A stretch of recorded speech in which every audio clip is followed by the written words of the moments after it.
Okay, what we're trying to do is create a variance that's applied to all or multiple groups of designs at once. And the way that would be set up is, say, in our catalog we have right now with product management, there's going to be a separate place.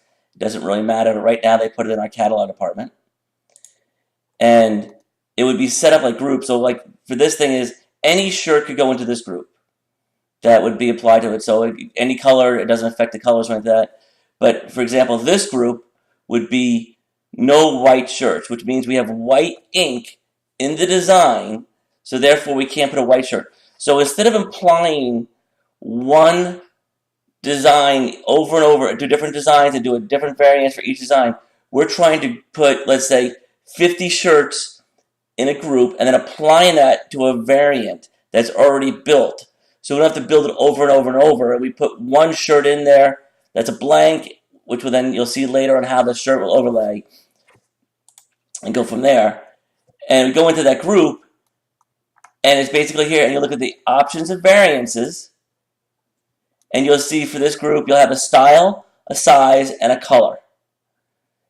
And then in that group, you'll have the certain type of shirts, the sizes, and the colors in here as well. And you'll see that like each one of them have an ability to have a SKU on them. We have the ability to change prices for each one.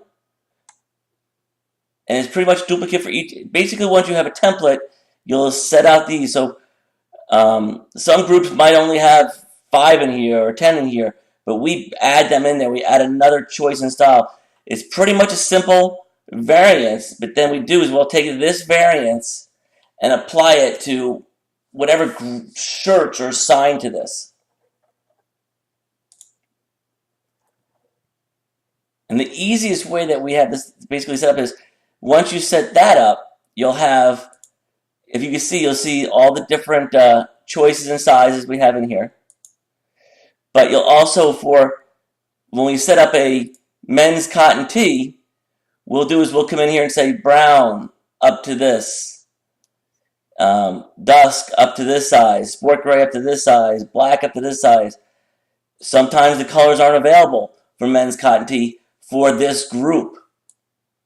Okay? Because cardinal might be a different style, which, like, for example, beefy tee. It's brown.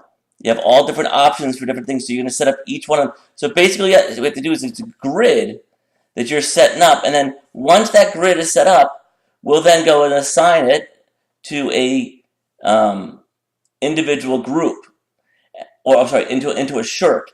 So basically, what we're doing is, as you could do, is you could set up an individual variance for a shirt. You could do 3 or 4 or 5, whatever it may be, for one design or one shirt.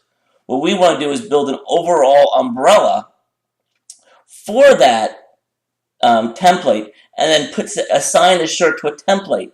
That way, we don't have to do it over and over and over for each shirt. And that way, if we want to add one color or take away a color, we could just do that template and it applies to everything instead of one shirt at a time.